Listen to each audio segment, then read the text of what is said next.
वंदे मातरम बच्चों, आज हम कक्षा 7 विषय सामाजिक विज्ञान पाठ 6 मुगल साम्राज्य स्वर्ण युग और अस्त भाग 1 के अंतर्गत आगे की जानकारी प्राप्त करने की कोशिश करते हैं। पहले पाठ पढ़ेंगे, फिर समझने की कोशिश करेंगे। जूल सपरिवार दिल्ली के पर्यटक पर गया था। जो जूल का सपरिवार था वो दिल्ली का जो पर्यटन है यानी कि घूमने के लिए गया था। पर्यटन में खींची तस्वीरों का एल्बम छोटी सी पलक ने वर्ग शिक्षक को दिया। और जो पलक नाम की एक छोटी लड़की थी उसने क्या किया, जब पर्यटन किया यानी कि जब घूमी वो पूरी दिल्ली, तो उसने बहुत सारी छोटी बड़ी तस्वीरें खींची, जिन तस्वीरों का उसने एक एल्बम बनाया और वो एल्बम किसे दिया, तो अपने वर्ग शिक्षक अर्थात अपने कक्षा अध्यापक को दिया।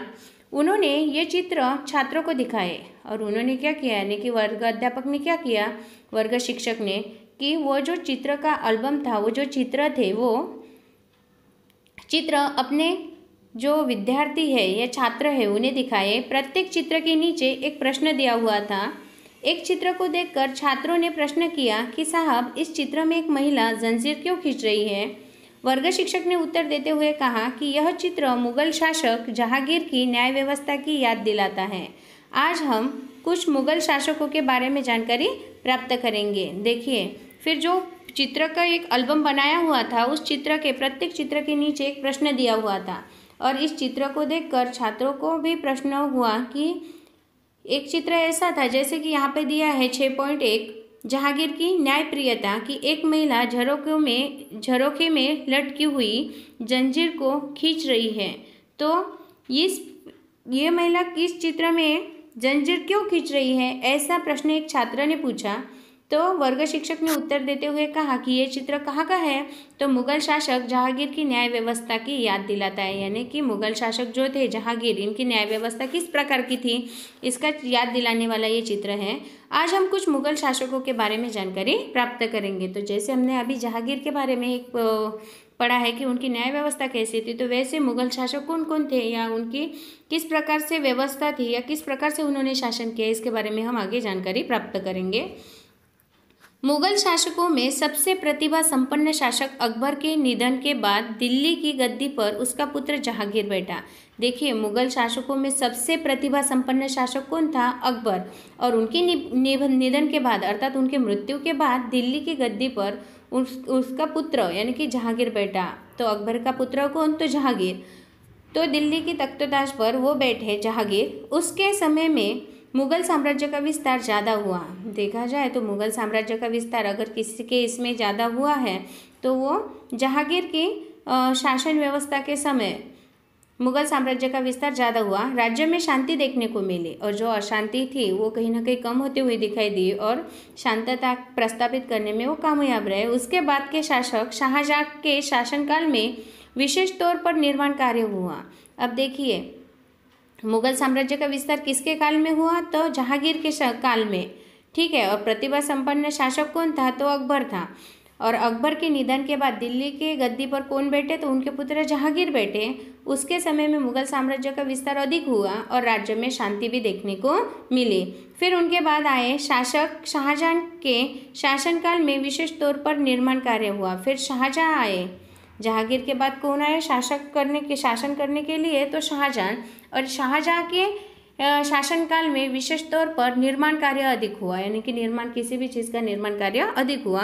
कई विश्व प्रसिद्ध नमूनेदार स्थापत्य बने। अब इस निर्माण में कौन कौन से निर्माण थे, तो कई यानी कि बहुत सारे ऐसे विश्व प्रसिद्ध नमूनेदार स्थापत्य बने। उसके समय में मुगल सत्ता स्थायी हुई और इन्हीं के समय में जो मुगल सत्ता अस्थायी स्वरूप की थी वो अभी स्थायी हुई थी। उसके बाद के शासक औरंगजेब के शासनकाल में मुगल सत्ता का विस्तार सविशेष हुआ, लेकिन साथ में पतन अवनति के भी बीज बोए गए। देखिए, फिर उनके बाद जैसे कि शाहजहां के बाद कौन आए, फिर तो औरंगजेब आए। औरंगजेब के शासनकाल में मुगल सत्ता का विस्तार तो हुआ ही, लेकिन उनके साथ साथ कहीं ना कहीं मुगल साम्राज्य का पतन भी हुआ या पतन की जो या अवनति की जो बीज थे वो बोए गए, यानी कि पतन की शुरुआत कहीं ना कहीं औरंगजेब के शासनकाल में होने लगी थी। मुगल शासक जहांगीर, शाहजहां और औरंगजेब के शासनकाल की कुछ महत्वपूर्ण घटनाओं के बारे में जानेंगे। देखिए जो मुगल शासक है कौन कौन है, हमने अकबर तो पहले और जहांगीर के पहले कौन थे, अकबर, अकबर के बाद फिर जहांगीर, जहांगीर के बाद फिर शाहजहां और शाहजहां के बाद औरंगजेब। इनके शासनकाल में कुछ महत्वपूर्ण घटनाएं हुई हैं जिसके बारे में हम जानने की कोशिश करते हैं। अब देखिए सबसे पहले हम जहांगीर के बारे में जानकारी प्राप्त करेंगे। जैसे यहाँ पे चित्र में दिया है 6.2 का चित्र है,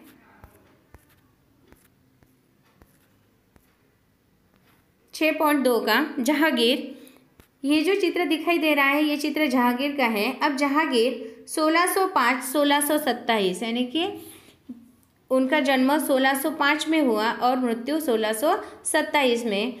अकबर के अवसान के बाद ईस्वी सन 1605 में सलीम नामक उसका पुत्र जहांगीर दुनिया को जीतने वाला नाम धारण करके दिल्ली की गद्दी पर आया। सॉरी, ये इनके मृत्यु दिनांक नहीं हो सकती है, ये इनका कार्यकाल हो सकता है कि जहांगीर 1605 से लेकर 1627 तक। तो अकबर के अवसान के बाद यानी कि अकबर के निधन के बाद ईस्वी सन 1605 में सलीम नामक उनका पुत्र, यानी कि अकबर के पुत्र का नाम क्या था, सलीम, जिन्हें क्या कहा गया, जहांगीर कहा गया। जहांगीर क्यों कहा गया, तो क्योंकि उन्होंने दुनिया जीती थी, ऐसा कहा जाता है, दुनिया जीतने वाला जहांगीर। इस प्रकार से नाम धारण करके दिल्ली की गद्दी पर वो आया। शाहजादा खुसरो ने विद्रोह किया तो जहांगीर ने सख्ती से कार्रवाई करके उसे बंदी बना लिया। देखिए शाहजादा खुसरो ने विद्रोह किया है, यानी कि कहीं ना कहीं विरोध करने की स्थिति में वो आ गया, तो जहांगीर ने सख्ती से कार्रवाई करके उसे बंदी बना लिया। फिर तीसरा पॉइंट दिया है, सिख गुरु अर्जुन सिंह ने खुसरो की मदद की है। जो सिख गुरु थे अर्जुन सिंह, इन्होंने खुसरो की मदद की। ऐसे आरोप के तहत उनका वध किया गया और ऐसे आरोप लगने के कारण उनका क्या कर दिया गया, वध कर दिया गया। जहांगीर के समय में इंग्लैंड के राजा के प्रतिनिधि के रूप में हॉकिंस और टॉमस रो भारत आए और देश में व्यापार करने का प्रस्ताव रखा। जब जहांगीर शासन कर रहे थे या जहांगीर के शासनकाल के समय इंग्लैंड के जो राजा थे, राजा के प्रतिनिधि के रूप में, यानी कि इंग्लैंड के राजा के प्रतिनिधि के रूप में भारत में कौन आए थे, हॉकिंस और टॉमस रो, ये दोनों भारत आए और देश में व्यापार करने का इन्होंने जहांगीर के सामने प्रस्ताव रखा। जहांगीर की पत्नी नूरजहां अधिक स्वरूपवान और महत्वाकांक्षी थी। जहांगीर की जो पत्नी थी जिनका नाम क्या था, नूरजहां, वह अधिक स्वरूपवान और महत्वाकांक्षी स्त्री थी। राज्य के अधिकतर हिस्से का संचालन वह खुद ही संभालती थी। देखिए इतनी महत्वाकांक्षा स्त्री थी कि वो राज्य के अधिकतर जो हिस्से थे उसका जो संचालन कार्य था या उसको चलाने का या वहाँ की शासन व्यवस्था का देखरेख का जो कार्य था तो वह खुद ही संभालती थी। इस प्रकार उनका कार्यकाल रहा है 1605 से लेकर 1627 जहांगीर का। जहांगीर का नाम क्या था, तो सलीम था और उन्हें क्या कहा गया, जहांगीर। जहांगीर क्यों कहा गया, तो दुनिया को जीतने वाला, इस प्रकार उन्होंने नाम धारण कर लिया और फिर उसके बाद वो दिल्ली की गद्दी पर कार्यरत हुए या दिल्ली की गद्दी पर आए। फिर शाहजादा खुसरो ने विद्रोह किया तो जहांगीर ने सख्ती से उनसे कार्रवाई की, उन्हें बंदी बना लिया। फिर सिख गुरु अर्जुन सिंह ने खुसरो की मदद की, ऐसे आरोप के तहत उनका वध किया गया। फिर जहांगीर के समय ही इंग्लैंड के राजा के जो प्रतिनिधि थे, कौन, हॉकिंस और टॉमस रो, ये भारत आए और उन्होंने देश में व्यापार करने का प्रस्ताव रखा। और जहांगीर की पत्नी जो थी जिनका नाम क्या था, नूरजहां, वो अधिक स्वरूपवान और महत्वाकांक्षी स्त्री थी। राज्य के अधिकतर हिस्से का संचालन वह खुद ही संभालती थी। देखिए आगे देखते हैं कि शाहजहां के बारे में जानकारी दी है। शाहजहां 1627-1658 राज्य की उन्नति की नींव कृषि है। राज्य की उन्नति की जो नींव है या राज्य की उन्नति या विकास है वो किसके भरोसे होता है, तो कृषि के। इस प्रकार ऐसा शाहजहां मानते थे। शाहजहां क्या मानते थे कि राज्य की उन्नति की नींव कृषि है, ऐसा शाहजहां मानते थे। अंततः कृषि को प्रधानता देकर अकबर की महसूल पद्धति को जारी रखा। जो बादशाह अकबर के समय में कृषि को प्राधान्यता दे, मतलब कृषि का जो महसूल पद्धति थी वो पद्धति किसने जारी रखी? तो शाहजहां ने। उन्होंने कृषि को प्रधानता देकर अकबर की महसूल पद्धति को जारी रखा, यानी कि नियमित रूप से शुरू रखा। उसने अपने राज्य में ईमानदार और मेहनतकश अधिकारियों की नियुक्ति की थी। उनका जो राज्य था, उन राज्यों में उन्होंने अधिकारी जो नियुक्त किए थे वो किस प्रकार से किए थे या किस बेस पे किए थे? तो उनकी ईमानदारी और मेहनतकश, यानी मेहनत करने वाले और ईमानदार लोगों को ही उन्होंने अधिकारी के रूप में अपने राज्य पे नियुक्त कर लिया था। शाहजहां ने पुरानी दिल्ली के पास शाहजहानाबाद नामक एक शहर बसाकर उसमें भव्य इमारतों का निर्माण करवाया। अब देखिए, शाहजहां ने पुरानी जो दिल्ली है उस दिल्ली के पास, यानी पुरानी दिल्ली के पास शाहजहानाबाद नामक एक शहर बसाकर उसमें भव्य इमारतों का निर्माण करवाया। एक शहर उन्होंने बसाया और उसमें बड़ी बड़ी इमारतों का निर्माण करवाया था। शाहजहां के समय में मुगल शासक की आय प्रमाण में अधिक थी। देखा जाए तो शाहजहां के समय में जो मुगल शासक थे, इनकी आय के प्रमाण जो थे वो अधिक थी। शाहजहां ने विश्व प्रसिद्ध ताजमहल, लाल किला में दीवाने आम और दीवाने खास, रंग महल, मोती मस्जिद, दिल्ली की जामा मस्जिद आदि जैसे प्रसिद्ध स्थापत्य बनवाए थे। देखिए, शाहजहां ने जो विश्व प्रसिद्ध है, हम जानते हैं कि आगरा में जो ताजमहल है तो वो ताजमहल किसने बनवाया था? शाहजहां ने।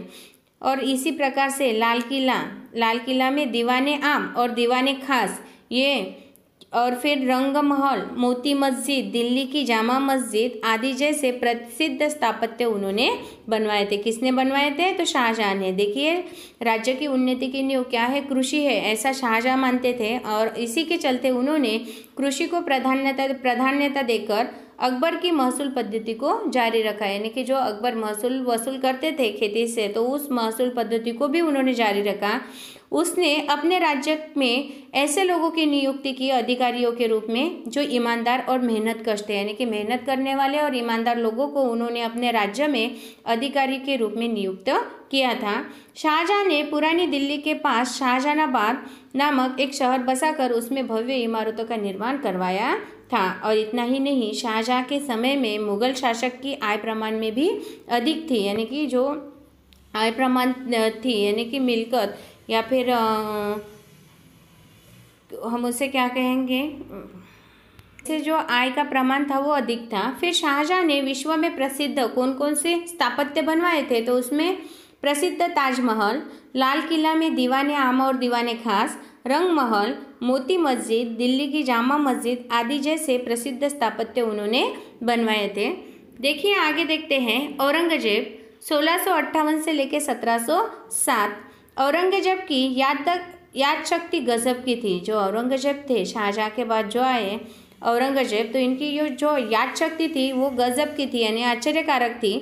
अरबी और फारसी भाषा पर उसकी पकड़ थी। देखिए, वो अरबी और फारसी भाषा भी जानते थे और उनकी पकड़ भी काफ़ी अच्छी थी। उसने कुरान शरीफ का गहन अध्ययन किया था। उन्होंने कुरान शरीफ जो था, कुरान शरीफ का गहन अध्ययन किया था, यानी कि बहुत अच्छे से अध्ययन किया था, अच्छे से पढ़ा था।